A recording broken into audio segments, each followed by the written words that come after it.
So ayun guys, ito na ata ang Samba Killer. Napakaganda tong sapatos na to. And pag-usapan natin in 3, 2, 1. Let's go. Kung yung sapatos na sinasabi ko guys, yung Onitsuka Tiger na Tokoten model.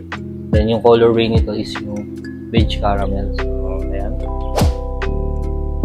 Then yung material nito guys, yung material na ginamit dito is canvas. Then leather yun dito. Then pati dito sa likod. Then gamsole yung ilalim. Kaya napakaganda. Sa loob ito, leather din.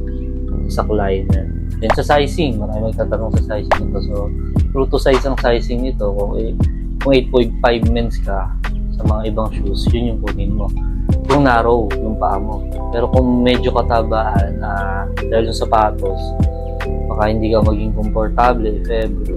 Pag half size up ka, kasi ang sizing naman ito may half size. So, 8.5, 9, 10, and so on. Then, magkaroon tayo ng review video nito sa YouTube.